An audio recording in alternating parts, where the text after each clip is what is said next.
Come on, baby, we can Don't fear the Reaper.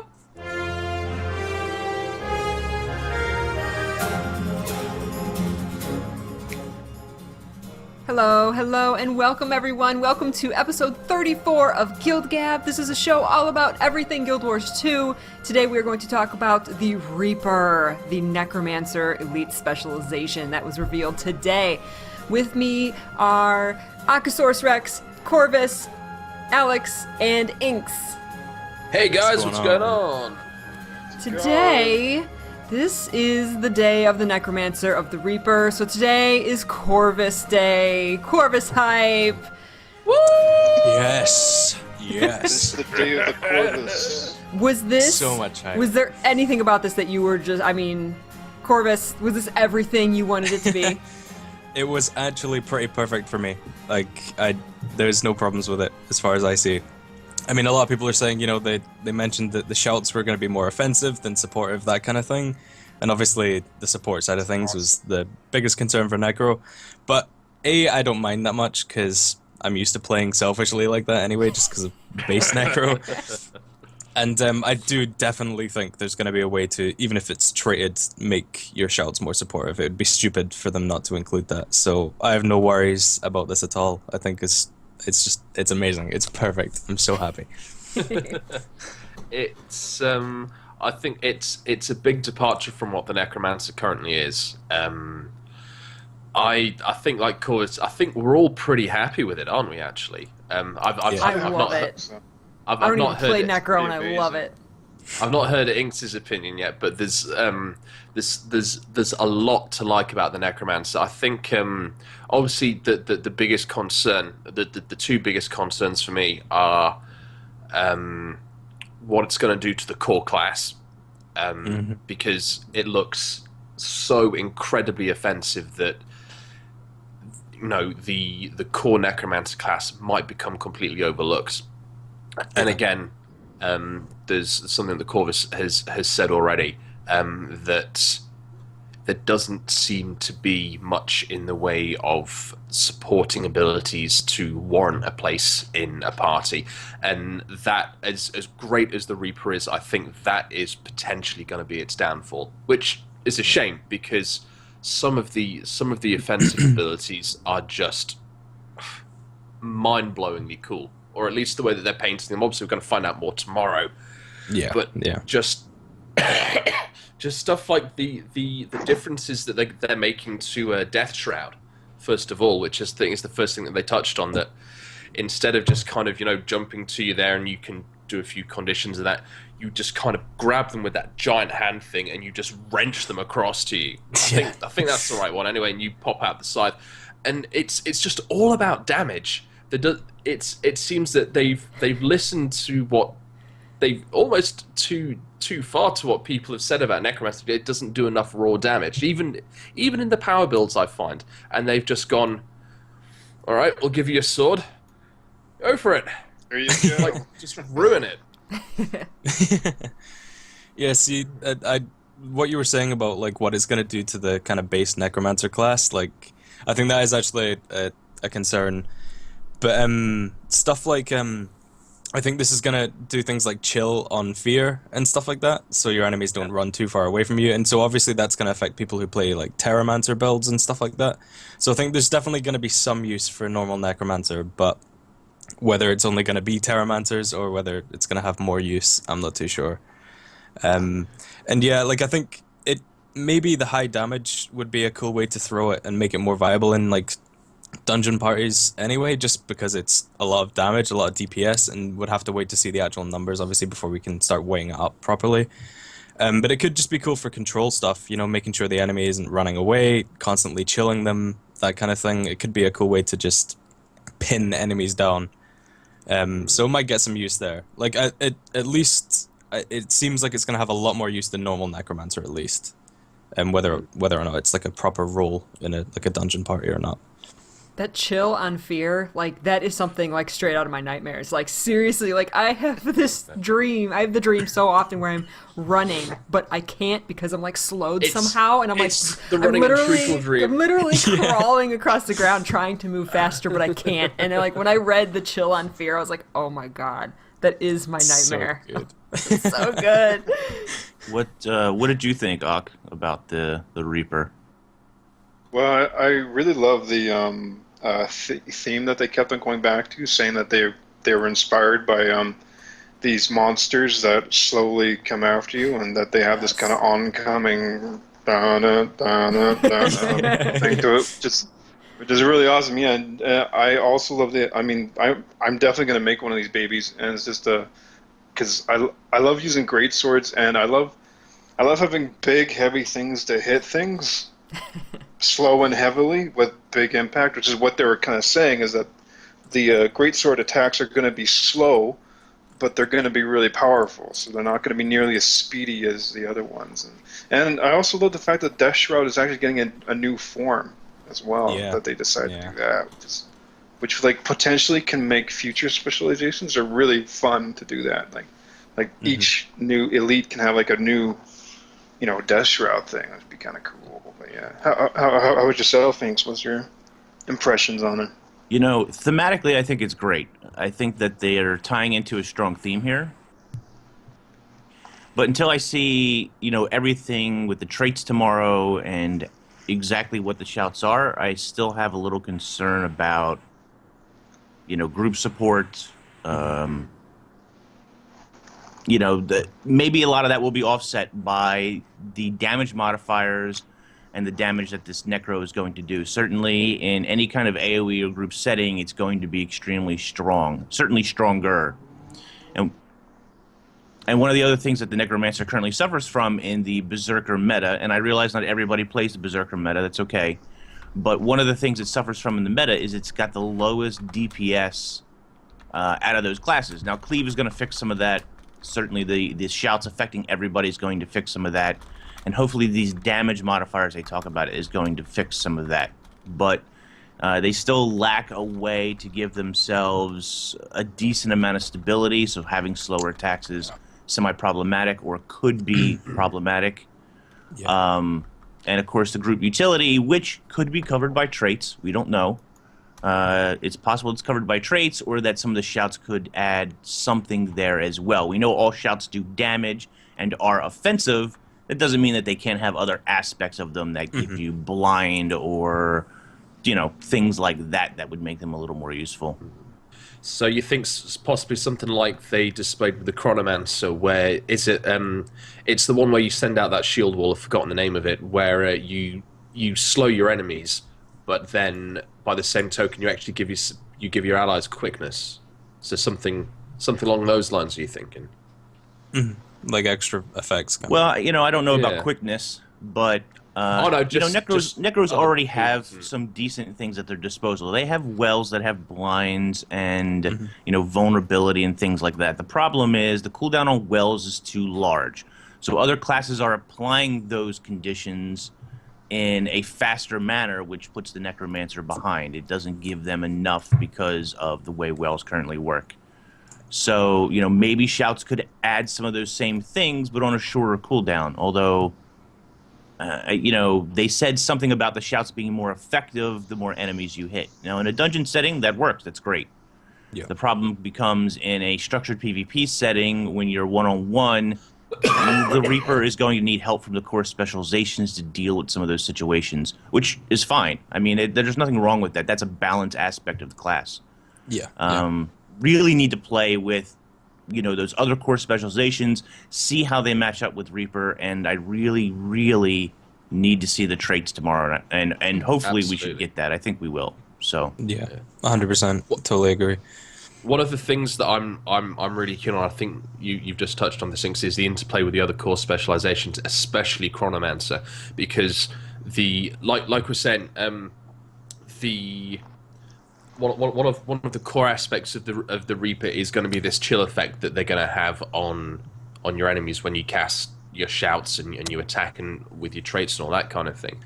So if you've got a Chronomancer backing you up with Tides of Time, and giving you alacrity, which decreases the cooldown on your already slowly recharging greatsword skills. Combine that with the the dazes on top of the chills that your enemies have already got, so you've got mass lockdown on the battlefield, and you're supporting your enemies. That is fantastic. And then you bring in if you bring in the Dragon Hunter to that aspect as well, with the wall thing that it does that kind of protects you and all that, you've got some really great kind of blocking. And if you haven't got Dragon Hunters there who can't do their job properly, you're going to be in a world of trouble. And this is what I think we're really going to get from the core specializations, is that there is going to be no such thing as a crap Reaper. Because you're on the front line and you're in light armor, if you can't control your conditions and you think you can just stand there with a greatsword meting out damage, you can't. As soon as this is the trade-off with the Reaper for the admittedly absurd attack kind of power that you seem to be dishing out. You're in light armor and you have slow attacks, and if someone gets to you, you are going to go down, and that's it. You've got to rely on your team, and you've got to rely on your own abilities to keep you alive, because no one else is going to do that for you. Well, obviously team up, but if you can't manage those conditions, you can't hide at the back like you could with a normal necromancer. Yeah, I kind of see the Reaper. Yes, I kind of see the Reaper as, he could. I think he could certainly function in the front line, but he's almost a midline player, or somewhere between mid and front. The reason I say this is because of shouts. Now, shouts, if you're in the front line, you can hit. The radius is usually 600 on shouts, which is a medium radius, which is fine. You're going to hit some people in the mid if you're at front. And, of course, the greatsword is a melee weapon, so you do kind of want to be up front, but you certainly want to be in the thick of it with these things. It's clear from the one shot that we know about and from the article itself that, the more enemies you hit, the more foes you hit with the shout, the more it's going to scale in power, the more it's going to scale in effectiveness, and if you trade it, it's going to lower the cooldown on those shouts, which is probably going to be extremely important for the Reaper, I would say. Yeah, absolutely. Yeah.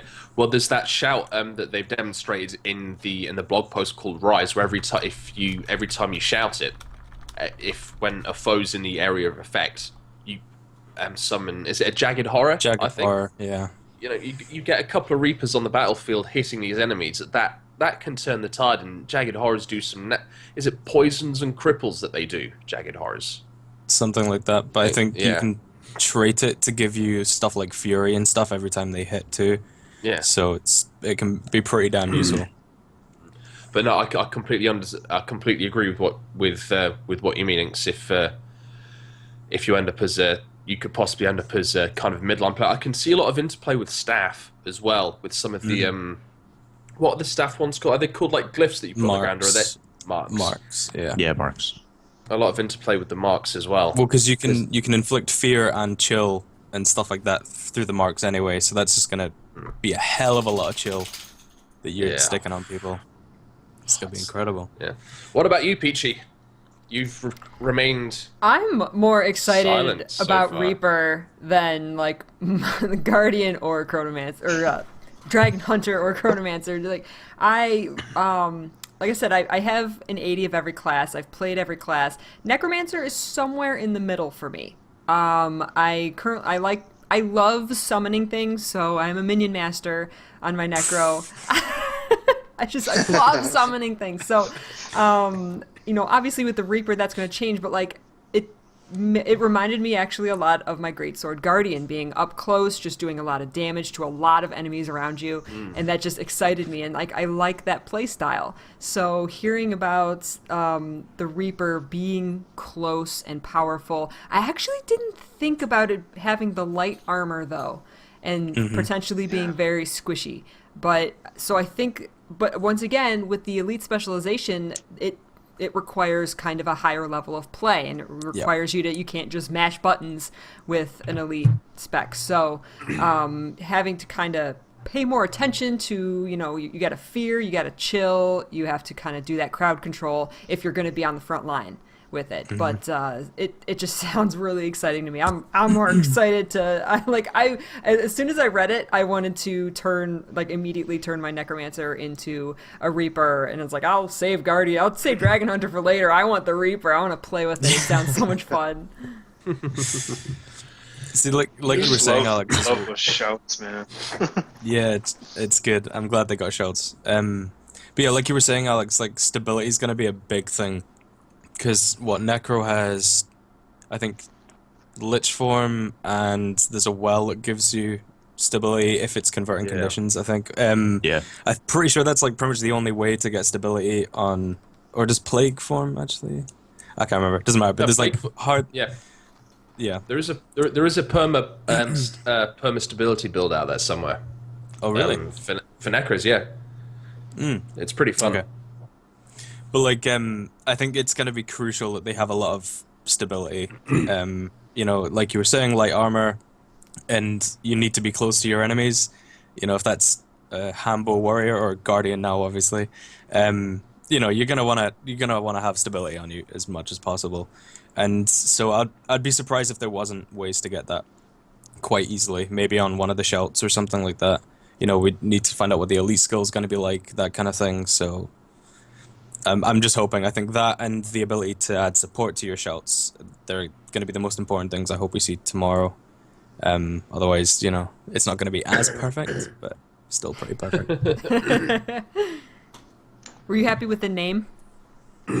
I was actually, yeah. I know it's pretty cliche, I guess, but like, I don't know, it fits the theme, right? And I don't know, it's good. And you know, you have the scythe when you go into Death Shroud and all that kind of thing. I wonder what that means in terms of like how likely it would be to get scythe as an actual weapon in the future. You can get a scythe skin for like see that's on staff 17 as well. Yeah, but they're staffs. I know, yeah. Or like, and I guess Final Rest is only about 4 gold at the moment if you're so inclined. But again, no scythe. Yeah. Yeah. I think that I like the maybe name. in the future, I mean, we're definitely going to get new weapons at some point in the future. Oh, yeah. And Definitely. I think, we got to get Scythe. That's like we had it in Guild Wars 1, and like, especially now with Reaper, how can you be a Reaper without a Scythe? I did like how they put that in like the first paragraph. They're like, but it's a Reaper, it needs a Scythe. Well, here's how we're doing that with a minor trait. It was great. I mean, the interesting thing was, in Guild Wars 1, it wasn't the Necromancer that got the scythe, it was the Dervish. Dervish, yeah. Which kind of... Dervishes. Jesus. Like, they were so overpowered and so dull to play, but... I think Dervish is the only class I didn't have. I played it, but then I like deleted it and made something else. I know that's going to piss everyone off because there's so many people who just love Dervish. It's like their favorite class and they want it to come back. Well, Dervish Assassin ended up being kind of the meta in Guild Wars 1, especially for like running people down to Drotton's Forge. Like, Pete, you can make an absolute killing doing that. Excuse me. But... Anyway, but the Reaper is not the Dervish because the Reaper actually looks quite good, and I'm still leveling up my Necromancer as we speak, and it's. I mean, what do you guys think about the potential kind of issues that it might give to the core build of to the core class of the Necromancer? Because obviously it is a massive change to. What the class currently is, and the knee-jerk reaction is a lot of people are going to favor it over the original class, which perhaps we've not seen so much with Dragon Hunter. Yeah, we've not. Yeah, definitely. And I think even with the Mesmer, I do think the majority of Mesmers are going to go Chronomancer, but you know, it's not as huge as this. I don't think it's drastic. I mean, if you play Necromancer now, 90% chance that you're going to be playing Power Necro. And so you're there for the damage and that kind of thing, so why wouldn't you specialize? I think it's only going to be a few niche builds that are really I mean, this is a concerning problem, I think, with every elite spec. Dragon Hunter didn't make nearly as big of a splash for some people as I think Chronomancer and, of course, the Reaper have. The Necromancer suffers in other areas, too. Its core traits need a bit of a rework currently as well. And I think if they go back and do that at some point, I don't know that that's going to happen before Heart of Thorns, sadly, but whenever they get around to doing that, or whenever they get back to doing that, then I think that then there will be a trade-off between Reaper and Necro.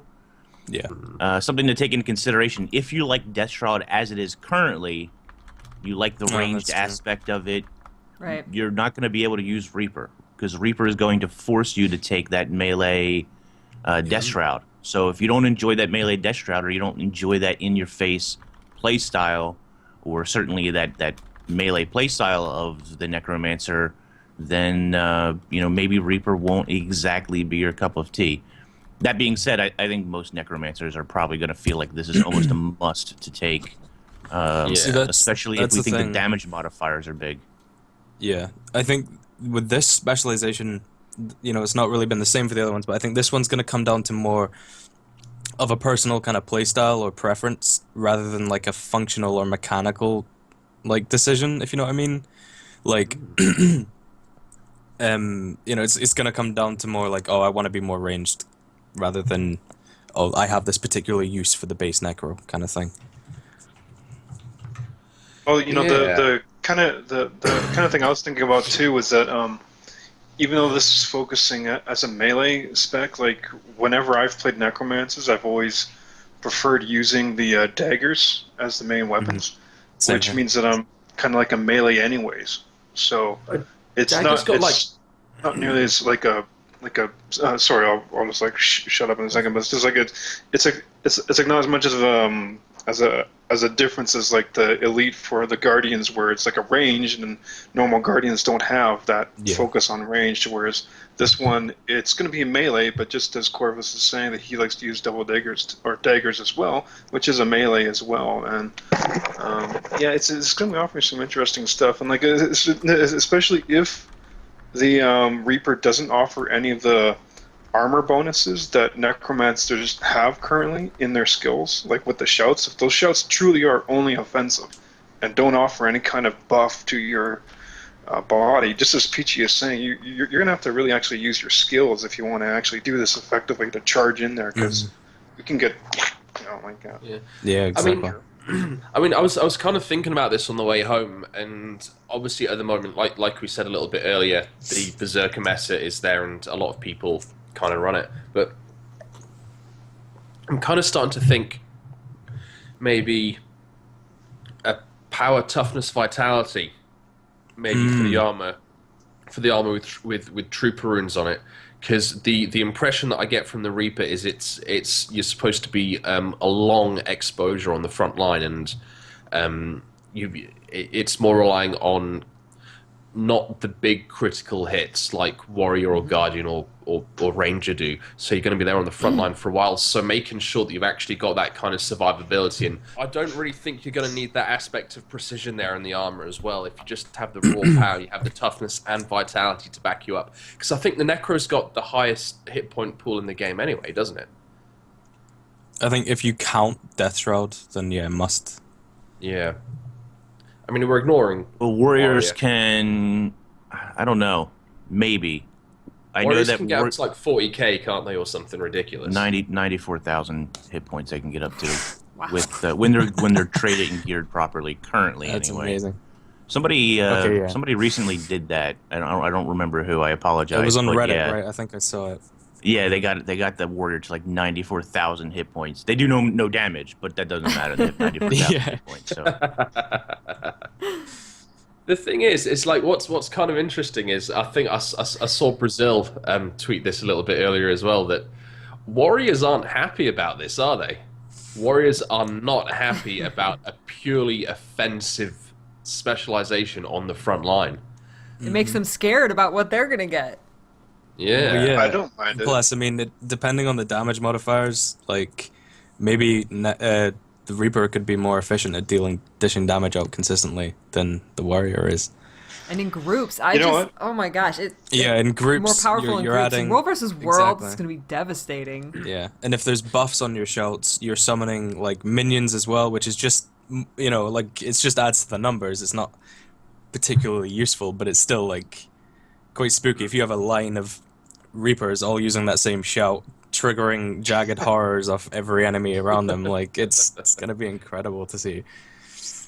You know, actually, I was kind of thinking that when I was reading the blog post, is that in WoW, for warriors, there's an ability that it's their only kind of heal ability, and it's called Victory Rush, I think. And it's basically you like hit the enemy and you heal yourself, and so it makes this kind of play style when you're playing warriors in WoW that becomes really kinetic and really kind of really kind of like adrenaline and fast paced, because you actually want more and more enemies to keep coming at you, because each one you kill you heal yourself. And that was kind of making me, that was the impression I got when I was reading it, because even though the Reaper has like the light armor and it doesn't look like there's going to be a lot of armor buffs, they were saying something along the lines of like using the life force more effectively to keep yourself sustained. So that's what it kind of reminded me of, was that if there's going to be possibly abilities like that in the Reaper, that essentially you can just keep going, and it'll encourage you to keep whacking and whacking and whacking, because you may not get the armor, but you may be able to keep healing yourself and keeping yourself alive that way. That's something that kind of was getting into my mind about how Kill them before they can kill you. Yeah, exactly. No, Yeah. But that's a warrior healing skill, isn't it? You know, when they brought in those new healing skills, the warrior one is I can't remember what it's called, but you have it, and then you activate it, and then for like the next 3 seconds, all of the damage that you do to bad guys, you get it as healed. Right. But people still take healing signet because it naturally regenerates you anyway and never use it. But And you don't have to touch it. It's a guardian skill, I think. Oh, right. It's a guardian heal that no guardian uses. Yeah. Oh, is that the signet of thingy? Maybe. I don't remember whether it's a signet or not, but it's the newest heal the guardian has. Oh, when I think maybe some meditation builds tried to use it, I don't know what that or is. maybe they still use it. I don't think so though. But there were ways that you could capitalize on it. It just wasn't that strong. Yeah. It's kind of. I had a point there. I've completely forgotten it. It was probably more bashing on warriors, but the really weird thing is about Man's it, a though, warrior. that obviously you've got your meta warrior builds, like you've got your banner builds and you've got your phalanx builds, which kind of generate the might and the strength and the fury and all the rest of it. But it's going to be kind of interesting to see. There might be, if you have a Reaper on the front line and you can switch something like that warrior out for a support guardian or a support dragon hunter behind it. So as the specializations come in, you can switch. When it comes down to raw DPS, warriors aren't going to lose their place in parties, because when you stick berserker weapons and armor on a warrior, 100 blades, their damage output is ridiculous. But with what's happening already, I personally think that Zerker armor and weapons are not going to be part of the Reaper meta. I just don't think there's the capacity in there for it to survive that. And we were talking on Twitter a little bit earlier today. Usually, when you have the Zerker meta, you have like your scholar runes or your traveler runes or whatever. Runes of ice inks that have gone up? Yeah. Yeah. From like 2 silver to like a gold. The chill duration. I mean, the fact is this. Without knowing any more of the traits or the shouts currently, we do know that there is a trait. I think it's a trait, right? Where when you apply chill, it's a minor trait. When you apply chill to somebody, if they're chilled, they do less damage to the Reaper. That's going to be the staple. Now, the concern there is in World vs. World, at the very least. In PvE, this has less impact. Structured PvP still has quite a bit of impact, but World vs. World has the largest impact in that if your damage mitigation is secluded to this, your enemies have to be chilled to do less damage to you.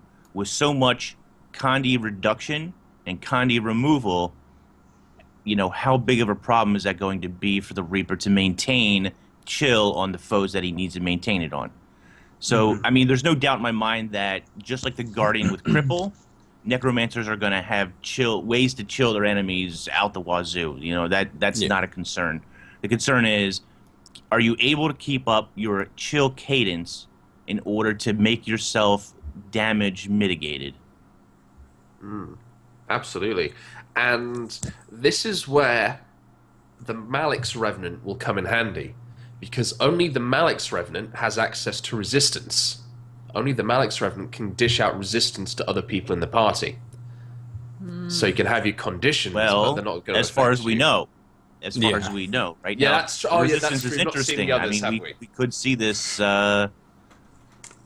We could see this added. There are a lot of things that could happen within the traits. It's interesting that even for Chronomancer and certainly Dragon Hunter, the traits really are the defining things in these elite specializations that change your perception on how useful or not useful that these classes can be. 100%. Reaper, Chronomancer, thematically, they're amazing classes, right? There's no doubt about that. Dragon Hunter was less thematically amazing for most people. However, once you start to see the Guardian traps in action, once you start to see the traits that the Guardian was having, then people start to get a little more excited about this possibility of Dragon Hunter that made them seem more viable. And tomorrow's show is going to be very telling for how well these traits stack up. Right. Let's talk about that real quick. Going back to Ready Up last Friday, actually seeing the the Dragon Hunter skills and traits in action, and what did that do to change everybody's perception of what the Dragon Hunter was? It really changed mine. I loved seeing all those flashy animations and just how the traps can actually work. I was like, okay, this is pretty cool. I'm liking this now. It certainly looked very impressive. Like, especially the Dragon's Maw trap, where it just comes up. Oh my god! So cool. Like Inks was saying, everyone was kind of like, oh, Dragon Hunter, I guess. Don't we all hunt dragons, top keck, and all the rest of it. But, yeah, actually seeing it in action, especially some of those bow skills as well. Wow. Like, I'm like, there doesn't really seem to be much point playing a ranger anymore, to be honest. Oh, wow. No, honestly, it's like you can either play a ranger or you can play a magic ranger and wear heavy armor while you do. You have light arrows and it hits one enemy and bounces to other, oh my gosh. That was so cool. Yeah, I am excited for structured PvP with Hambo Guardian. I am going to. It will work. I'm going to make it work. I already have a rough idea of the traits that I need to take in order to make this work. I'm less excited for it in PvE. I think World v World it's going to have a very strong place, especially in the Zerg itself. I'm just not even with all the cool traps and the things that we've seen. I'm more excited for it in a structured PvP setting or even in a stronghold setting than I am in any other game setting for me. But I don't play my Guardian as much as I used to, so that might have something to do with it as well. I'm not sure how viable traps will be in kind of like, not viable exactly, but how useful they'll be in standard PvE. They're one of those things that I can't see people swapping out things like Purging Flames and Retreat for on your bar and War of Reflection and that kind of thing. So I think there'll be some interesting choices for Guardians to make if they choose to run Dragon Hunter. Right. Yeah, I mean, it makes Condi Guardian more viable in PvE. We still need to see how that all shakes out, of course. But the numbers that they were, something to take into consideration with that Ready Up stream was, he was setting up, Josh Davis was setting up this fighting against that Svanir boss or the bear, whatever it was. I can't remember exactly, but that's an AI mob, so that's very telling in PvE. And when he set up his perfect rotation or a near perfect rotation with it, the damage numbers on that Condi were insane. He was killed doing, it he was in, ticking for like 5,800 damage a tick. or Yeah, he something killed like it in that. like 5 or 6. I think it was 6 or 7 seconds Right, or something like that. so I think it does have a place in that PvE, with that kind of setup or a possible setup around there somewhere. So that's rather interesting. But we'll see. Some of the traps, like the vulnerability trap, for example, sounds amazing, but I think it's more amazing for solo play than it is for group play necessarily. Just because you might be overriding other vulnerabilities, and even though vulnerability stacks up very quickly, you're pulsing 1 second in vulnerabilities, which has the opportunity to get overwritten constantly. So, I think Condi Guardian could be really strong in PvE, which is interesting because that's something that some Guardians have wanted for some time, Brazil and myself withstanding. But the damage looked incredible, and you can't really deny that, I guess. Absolutely. Excuse me, sorry. The Reaper is coming for you, dude. Yeah, man. Oh, dude. dearie me. That's what I get. But no, You need to get the RPG cat to hit you in the back. Cute little cat going. But I remember when Brazil made a video about Condition Guardians a year or two ago, and the video was just kind of like, okay, to make a Condition build Guardian, what you need to do is you need to turn the game off, and that was kind of it. But the thing is, one of the really, really interesting things that I think is going to affect Dragon Hunter is the fact that burns now stack. They stack intensity, they don't stack duration. And I think that's a large part of where the damage ticks were coming from, especially with that, what is essentially the barrage, the barrage skill on the longbow. Just the burns, man, the burns. Oh, the burns. Honestly, with the Hambo build, you lock someone in place with skill 4 or 5, or you knock them back with skill 4, drop a ring of warding around them, and just pepper them. Job done. Job done. Let's all go home. Yeah, this is one of the reasons we're getting kind of off topic, I think. But one of the reasons I think Hambo Guardian can work is the longbow, the traps, and the skills, along with some of the traits, coupled with the hammer, is going to give Guardian an immeasurable amount of CC. You can put them in cages, you can put them in a ring of warding, you can bounce them around, that trap that has blades that ticks for 4,500 every time you cross the threshold. Sweet. Yeah. I can knock you through it, I can pull you through it. There's going to be a lot of tricks there. The short range knockback on the longbow itself. It's going to be some fun things you can do with a spec like that, I think. How viable it is in the long run, I don't know. But certainly for playing with it or testing it, when we ever get to test these things out, should be entertaining, to say the least. Yeah, interesting. Now that you mentioned that trap, that makes me start to think Reapers must have taunt somewhere. They like one of these shouts. Oh yeah, good point. One of these shouts has got to have taunt at some point. Yeah, it definitely has to. It'd be ridiculous to not put taunt onto a frontline massive damage dealer. Yeah. But is that what Pyramid Head does? You run away from Pyramid Head. You run away from Pyramid Head. Yeah, I don't know. That's interesting. Will they get a taunt? I mean, the whole theme of the class is this melee brawler. They definitely want ways for you to slow your enemy from escaping. You're supposed to be this slow, methodical killer. Reaper, Will they get a taunt? I don't know, and I'm not sure that it fits thematically. That doesn't mean they can't, obviously. They broke theme before, obviously, but I think there is still a possibility of a Defiant Bar for a Grandmaster trait, which would be interesting. Ooh. See, that would be nice. I would very much like that. But I think someone how do you actually envision it mentioned working? The break bar. That's a good question. I mean, it's still very possible Warrior could get it, and then we would all cry a great river of tears. Yeah. But 94,000 health Warrior with a Defiant Bar sounds amazing. Oh my god. That sounds like a lot of fun. I love that. GG guys. Tank. GG. But yeah, I don't know. I think if you had a Grandmaster trait that gave a Necromancer Defiant Bar, maybe it works off your health pool or your life force or something. Maybe it's an alternate form to drain your life force. But that would definitely give them more stability, or not stability necessarily, but that would give them more staying power in the front lines if that's where they're now meant to be. I mean, Necros was always supposed to be a sustain class. Giving them a Defiant Bar makes them more sustainable.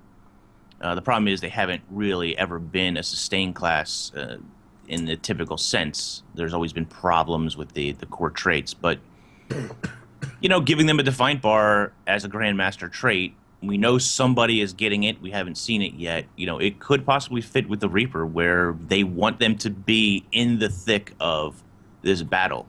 It's clear thematically. It's clear with the skills, the limited skills we've seen so far, that you want to surround yourself with as many enemies as possible to make those shouts more effective.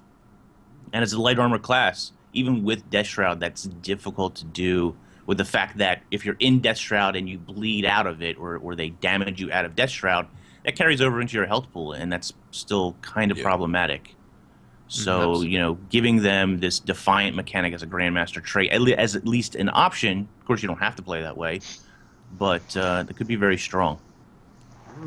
Yeah, One of the just picking up on what you were saying about the Defiant Bar tapping into the Life Force bar, that doesn't. A lot of people are expecting that the shouts and some of the extra abilities were going to tap into the Life Force bar, so it kind of functions a little bit like Blood Magic did in Guild Wars 1, that you sacrifice parts of your own health to activate the skills, and there doesn't seem to be too much of that, unless I've kind of misread it. That Well, that's the thing that they mentioned a while back, that there would be a new way to make use of Life Force, right?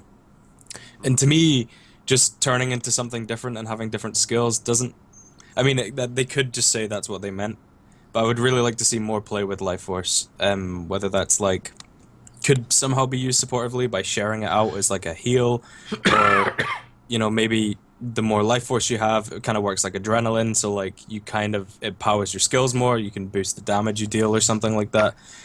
I don't know, but I would like to see more than just, you know, changing the skills you get, like, and that's it. I'd like to use it slightly differently. Like maybe there'd be Reapers going around that would never actually use their F1, but would actually consume their Life Force, you know, by doing certain skills or something like that. That'd be cool to me. You know, and actually, it would be really cool if like one of the shouts was like kind of like an opposite of a shout for like your like a Life Force. If you actually sucked in the Life Force, you know, like if you like yell and then like suck it in your mouth. Oh, dude, like deals damage and uses that, converts it to Life Force. Well, that's like, very possible, direct. isn't it? That's kind of what happens anyway at the moment. When you dish out damage, or when you kill an enemy or whatever, you add hit points to your Life Force bar. There doesn't really seem to be any reason why you couldn't drop a shout that does lifesteal or something, and it exclusively adds it to your Death Shroud. Mm-hmm. Was there anything that said that the shouts weren't going to use the Life Force? It didn't mention it. I'm just pulling up the It blog. didn't mention it, but at the same time, I think that's unlikely at this time anyway, because that would definitely be something they would mention, that shouts have this mechanic where you have to pay Life Force to use it. It doesn't make sense that that's the case. The only thing we know about shouts currently is there will be traits to, you know, they want to promote you hitting as many targets as possible. So the more targets you hit, the more damage it does, the more the cooldown changes. You know, that's how I was going to call them signets. That's how shouts are designed to work for the Necro. You know, this alternate way of using Life Force is interesting. You know, did they, you know, here's the question really is, did they simply mean that this alternate Death Shroud is a new way to spend it? I mean, it's the same mechanic, you're just replacing the skills and the function of that Death Shroud. So, I don't know. I mean, yeah, like you said, it's not a new way to that's what spend they it. meant. It was It's going into possible that Death that's what they Shroud meant, that was how you get the scythe, right? Yeah. Yeah. And you get the those new skills and stuff. Right. That's what the very first minor trait does. Yeah. What kind of irks me somewhat about Necromancer is that not the class itself, but the fact that thematically and mechanically, to me, it is one of the most interesting classes in Guild Wars. in Guild Wars 2. Probably on par with Elementalist for me because of the changing attunements. And yet, it's so underused. I really think it's... I really think it's a shame because Corvus is well in the minority of people who main necromancers. Like the very, very few people do. And you know, we've spent the last 10 minutes talking about Death Shroud and changing these skills and wells and all the rest of it, and all of these great, great, great mechanics that the class has. And it's only just now, you know, we're talking 2.5, nearly 3 years after the launch, that people are going to start experiencing this. And I think it's a shame. I think it's a shame. Definitely. But it goes to show how important it is to have like viable build options for group content. Like Absolutely. that's really what's damaged Necro more than anything else, is just the lack of support. And that one thing, it's a huge thing and it's completely damaged the class really. So yeah, it is a shame. So hopefully they can change this with the specialization. And I was quite disappointed when they revealed the changes to like the core specializations and the traits that are out there now, that there wasn't much done to help that either. Like I was really wanting some big changes, but I think Necro kind of got the most basic changes out of all of them there as well. And I don't know, ArenaNet, why you be hating? I don't understand. Switching over a little bit, staying with the Reaper theme, but switching over to story and lore, it appears that Marjorie is now going to become a Reaper. Do you think that fits in with her character and what everything that's happened to her? I don't know. Doom. It's much more fits in Doom their than Grenth, character. certainly, isn't it? I think. Yeah. Doom is always cooler than Grenth. Doom is cooler than Grenth. The Doom on Twitter, I don't know if it's run by ArenaNet, but they were one of the first. That account was one of the first ones I saw to tweet out to reveal the name of the Reaper. I was like, what? What? It's weird. It's spooky. But I think, I always Marjorie's definitely going down the Reaper route, I think. Yeah. I think like it'd be cool if... See, this is why I really want a lot more story tied to the specialization. Maybe not for the player character, but if you're seeing these characters, you know, in the story going through it, then it'd be cool to see some cool like change in the way they are. I don't know, maybe it got too much for Marjorie and she just kind of decided to go mental and kill everything. That'd be cool. She started using the greatsword back in season 2 when Belinda died, and she's slowly learning to use it. She didn't just suddenly was an expert in it. Like we actually saw her training with it and learning how to use it. So maybe through her training she starts getting like going through this deeper, darker path. We're going into the jungle, we're fighting Mordrum. She's constantly surrounded by the thing that killed Belinda. And maybe by, I don't know, perhaps that could even go as far as, like, Casimir could possibly become a chronomancer. She possibly would want to, like, turn back time to try and save Belinda. Like, something as crazy as that. Like, I think there's some really cool story potentials of how this could go. Like, going that route with Marjorie, it's very Apocalypse Now, isn't it? With, I can't remember what the general... No, it is, though, because when the general, he, like, lives in the jungle and he goes all native. He goes all native, doesn't he? And then... And then they have to send Destiny's Edge to take down Marjorie with her bananas greatsword. Oh my god! Because she's sat there in a hut just whispering to the bedroom. Yes, like putting mud on her face. See, like, had the Necro specialization been more spirit based or something like that, like a lot of people were throwing ideas around that that were like that, it would have tied in a lot more with her situation, but she doesn't seem like the Reaper type of person, you know? And just because she's got her kind of sister's spirit with her, it still doesn't really fit the theme that much. So I'm hoping she goes totally evil or something like cold and emotionless. Maybe Casimir does die, and that's what tips her over the edge. Then that would make sense. She just goes on like this killing spree and just wants to just murder everything. That'd be perfect. Her and Bram team up because Bram, Air dies. Bram is suddenly Bram. I was thinking about this morning about Air. They find Air. She's dead. Bram creates this like order of dragon hunters. He actually like is now the leader of like this group of guardians of people who are now the dragon hunters, and that gives his character a little more viability, a little more like intelligence, a little more leadership, because he's kind of in the background. People see him as like this big goofy kind of, you know, dumb character, like I'm Bram, I'm just along for the ride. So if he actually like, you know, his mother's death, especially as they're getting closer to each other now, and you're kind of feeling like, oh, look at the two Norn, you know, like it's all like I'm getting some feels for the Norn. And if he suddenly like snaps upon her death and, you know, takes her longbow and creates this society, this new group of people, and is the leader of it, you know, that could kind of give him a little more like viability as a main character, not just this, you know, oh, he's gonna, you know, be the muscle of our group. Yeah. Well, I was like really kind of wondering about this because, even though ArenaNet was like always saying that they didn't want to have a lot of lore with their professions or classes, like going into Heart of Thorns, immediately with the announcement of the Druid specialization, they already said specifically, oh, well, Rangers are going to learn the ways of the Druid. It's like, that's like a very lore-ish thing to say.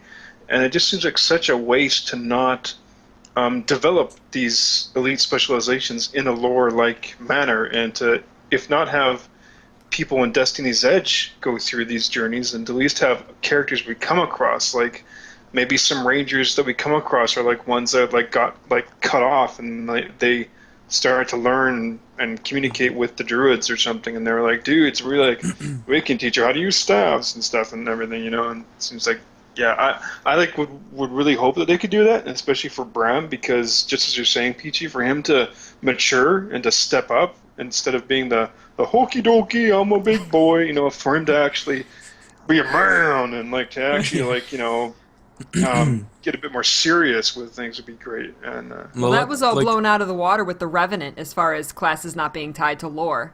Because there's no class now that's more connected to lore than the Revenant. So I think it would be very, very appropriate to have the sudden transformation of all the classes to be tied to lore. I'm praying there's lore behind it.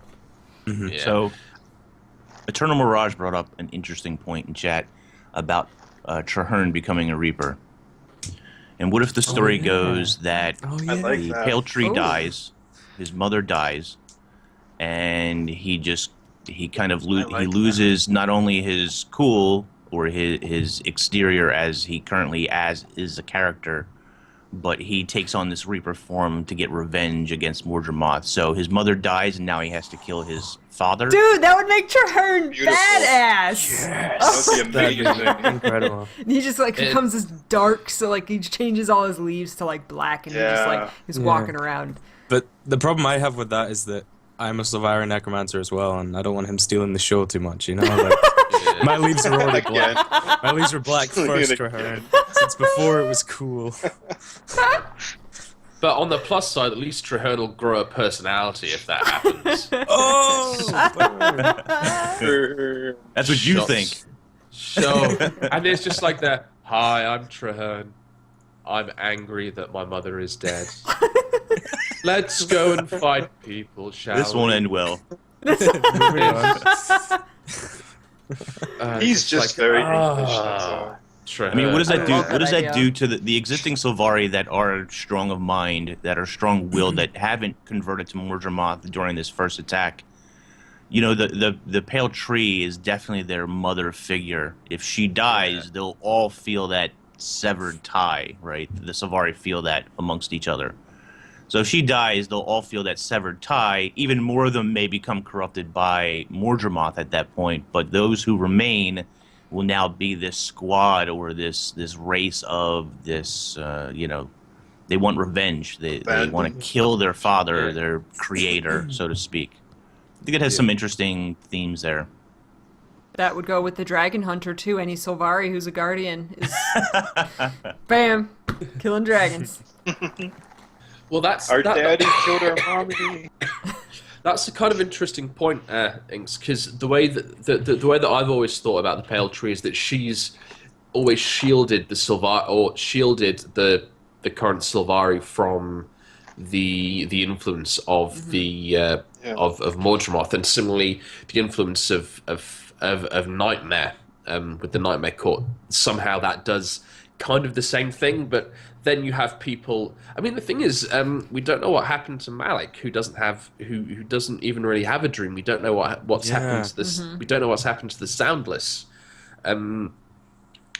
But I don't know. I mean, it seems for sure that people like Traherne, Fowlin, Kaith, and Kanak haven't been corrupted by Mordramoth. Yeah, and I think sorry to interrupt, but I think the theory there is this. So the Pale Tree herself protects all Sylvari who are linked with her. And even those Sylvari who go over to the Nightmare Court don't actually break the link with the tree. The only ones who break the link with the tree are the Soundless, because they choose to make that break. So the Soundless are unprotected. Scarlet was unprotected because she went into Omad's machine and it broke the link. It broke the security. The Mother Tree told her, don't do it, and she ignored her and did it anyway. So she became corruptible. Because the Pale Tree is so wounded and weak now, those Sylvari who are not of strong mind or strong will are now becoming corrupted by Mordramoth the closer they get to his influence. Her, because she's wounded and dying or weak or whatever the case is, her shield, her protection can't reach out to them as strong as it used to be able to. And so that link is broken there. So the only characters who remain are the player characters, who are all these iconic commanders, obviously. And then you have the other iconic characters, Traherne and Kaith, and Fallon wants to fall into darkness anyway, so she's liable to either give herself over or possibly have this free will character about herself, but wants to be evil regardless, hates her mother. So those characters, because they're strong of will, are able to resist Mordramoth. But I definitely think you're going to see a story develop there where she either continues to die or she continues to weaken. Maybe there's some redemption in the Sylvari that she does get strengthened. But I think the Pale Tree itself dying off is a little more interesting. The only conundrum there is then how are new player characters created? Certainly there are going to be other trees out there, because we know this from Malik, I think is his name. Yeah.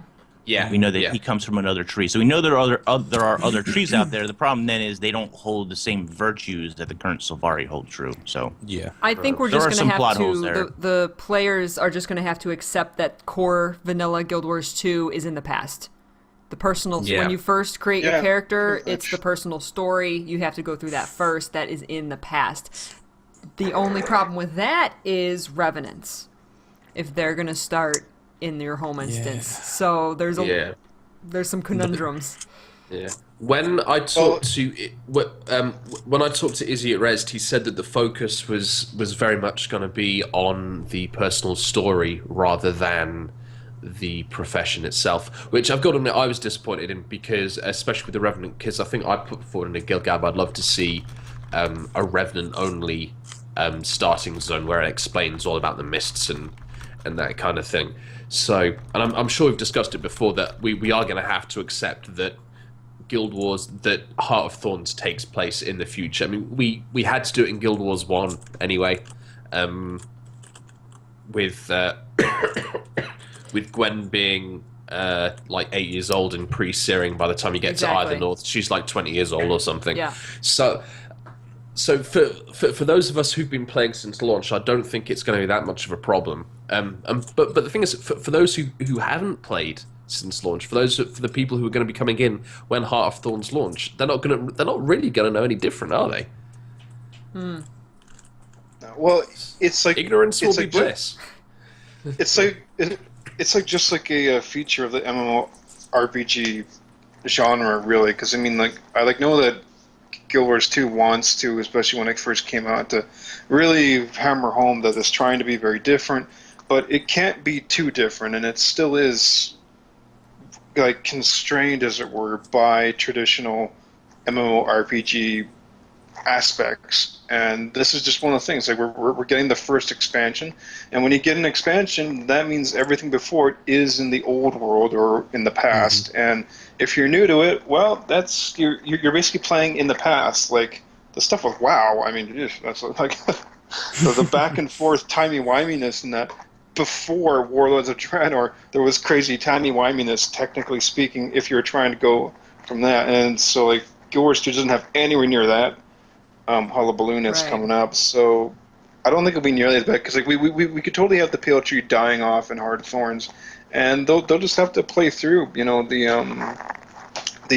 original personal story and what have you. Although the cool thing that gives me hope for things is that because of the personal stories always being in instances, and the fact that we have currently all of Season 2 locked away in little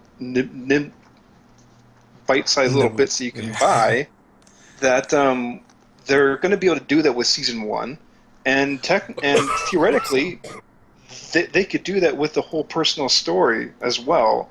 And so that could potentially open up lots of new things, so that they could maybe one day just have a totally new personal story and just be like, well, if you guys want to go through the first personal story when Guild Wars 2 came out, you can, like, you know, buy it or get it, you know, as an actual package, because they're all instances. So that actually really helps open up all the possibilities for it, I guess. Yeah.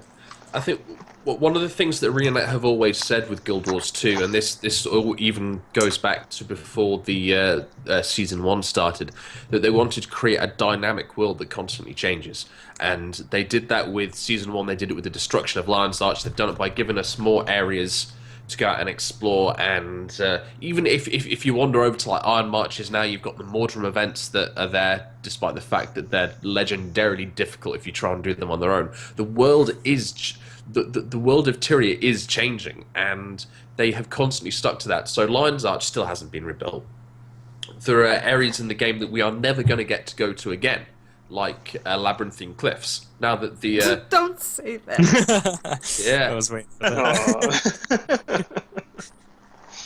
Poor Peachy. Don't say Yes. never. I have accepted I'm never going to see the Zephyr Sanctum again, but we can go to the Labyrinthine Cliffs that's still there. You can Do dream. nothing. Don't make Peachy Right. cry, Alex. But but the whole idea of a dynamically changing and evolving world has been the keystone of Guild Wars 2, and you see that through the dynamic event chains in the world. You see it through how the living story has been dealt with, and to kind of turn around and abandon that and try and retcon the first 3 years, you know, the first three years of your game, and just go, oh, by the way, all this stuff, Heart of Thorns, Mordrum have always been here, and it removes that narrative from the game as the player progresses through it. And like, yeah, we don't have Season 1 here, but it's not being actively worked on, and if I'm being completely blunt, I don't think many people care that Season 1 isn't currently in the game, aside from a couple of choice instances. The only two things I can think of that people actually care about Season 1 are the Marionette fight and the Battle for Lion's Arch. And the final battle with Scarlet. I would love Yeah. to play that again. Yeah. But then Unless again, you once guys- again, it's like, okay, maybe I would play it once, and then I'd be done, that'd be good. You know? So Yeah, it's how many like, times would is you it watch worth it? the Yeah. development time for them? Yeah. Exactly, and they've said themselves it's not being worked on at the moment. I mean, unless you guys want the volunteer thing put back into the game. Yeah. Because that Because shit people was don't the have their best. volunteer title. Never again. You can never get the volunteer title. I miss building signs. So sad. Just go to Caledon Forest. month. There's lots of signs you can build. There's lots some of signs some for me to High-Lake build? All right, well, towns, warning signs. But I mean, that's what's so good about Guild Wars 2 and its instances, right? It's not like a lot of other MMOs where each particular zone's kind of almost tied to this period in time. You know, you go back to the starting zones, it's not like you're back in 2012 again, you know, like, and so they can change the world as much as they want. They can tear up and destroy places, and it's still going to work fine for new players because the story instances that they're in are obviously set in the past, and they'll know that, they'll be made aware of that. So yeah, it's good. They can do what the hell they want to Tyria, and I reckon they'll probably destroy a few more things before the game ever ends. I would love it. I love them destroying Lion's Arch. It's like, Yes, it was the best. yes. It's pretty cool. They're bold, but Nice. shall go there. Yeah. That was one of like the best, most kind of MMO defining aspects of this game so far. I think was the decision to nuke the main single capital city, because like whenever you told people about that, they were like, "Really?" So this is like, yeah, man, it's actually destroyed, and Yeah. and not only is it getting destroyed, but you actually see it in like sections getting destroyed. They're getting attacked. Like as you're playing it live, it's being like each couple of weeks there's like more stuff changing in it, which really made you feel like, wow, this is like something's happening here. It's living. And, yeah, it's like living and breathing and dying. And I still really want the black citadel globe to turn into the death jar and to just like rocket blasters and fly around. You know, We are going like to all wrap. wear little caps.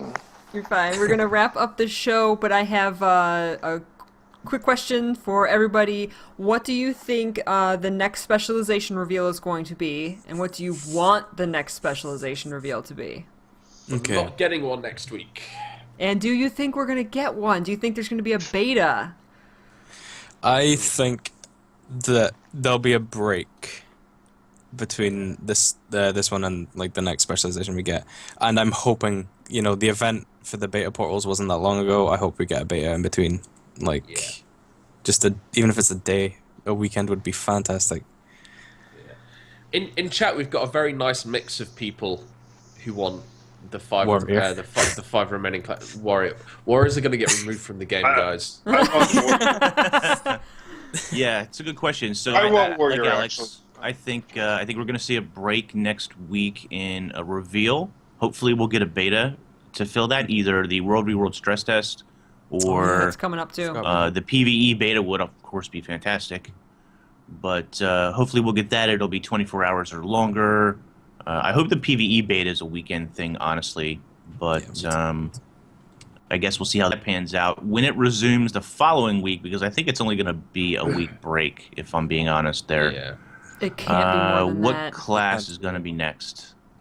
Ranger. I- So Druid or Warrior, I think, could be next. Yeah. So in next week, I'd really Maybe like Thief. to, yeah. I'd really like to see them do something outside of the specializations, like talk a little bit more about guild halls, or a little bit more about what they're going to be doing with the stronghold mode, or something like that. Something a little bit more ancillary around what else they're going to put in the game. Excuse me, to give us more bits to do. Yeah, I really want to hear about guild halls. Yeah. Really, really do. I think And that's just gonna us be the talking about last the thing they talk story. about. I think Yeah, it's really God, still in yeah. Oh, I development. totally forgot about Ellie. Tempest could be next as well. Maybe. Yeah. Yeah. I think John Peters I let reckon that slip, didn't he? Sorry. I reckon it will be Elementalist next, actually. I don't know. But then they will have revealed, you know, 3 light armors, right? Maybe they should Right. wait, hold off for a bit. That's what makes me I think think it's going to be a while. Get till some Ella. mediums in there. Yeah. I think Thief has a good chance. I would like to see Warrior next. Warrior is actually one I'm really interested in. I'm actually excited to see Warrior. Because, I mean, I don't like playing my Warrior at all, really. I don't find the class that fun, but I'm really interested to see what they're going to do with it. So, I would Same. quite enjoy it. Because Warrior is the one where everybody's a bit stumped, aren't they? They're talking. Yeah, it's really Just- curious. I think that the best people can kind of come up with is either short bow or torch. Sure, bow. And- Yeah. That would be terrible. Oh, Yeah. yeah. Pistol. I think Pistol's a strong contender. Yeah. Pistol will make a lot of people not that I happy. used to think Torch. I used to think Torch when traps were still a viable option. Oh, yeah. I think Torch is a little less now, just because I don't like that combination anymore. But I think Pistol is still possible. Is a possibility. If they get short bow, Warriors should just use their Warriors fists. are going to rage. They're not going to be happy. If they get short bow. I don't think short. No. What about dagger? Warriors need to Daggers, feel yeah, daggers is slight. what I want. Would Double it be like daggers. just offhand dagger? Okay, right. No, both hands, both hands. The double Okay, daggers. okay. Double Because then they could do daggers. the. Because then they could do the. Someone once proposed this, I think, of like a gladiator type thing of having that kind of gladiator theme of being like of that kind of fast, short ranged.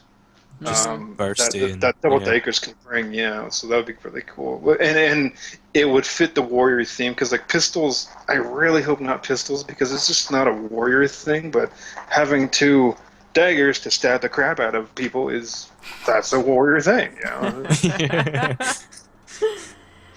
All right, guys, we're going to wrap up the show there. Please, if you're watching live on Twitch, stay tuned for the after show. Anything can happen. If you're watching live on Twitch, check out the Twitch chat for links to all of our YouTube channels. Our Twitter handles are right below our names. And if you're watching on YouTube, go ahead and click our names here or links down in the description to our YouTube channels. Thank you guys so much for watching, and we will see you next week for hopefully another specialization. We'll see. Take care, guys. And remember, don't fear the Reaper. Don't fear the Reaper, guys. Bye, guys. Ding ding ding ding ding ding ding ding ding ding ding ding ding ding ding ding. Forever in eternity, we can be like they are. Come on, baby, we can. Don't fear the Reaper.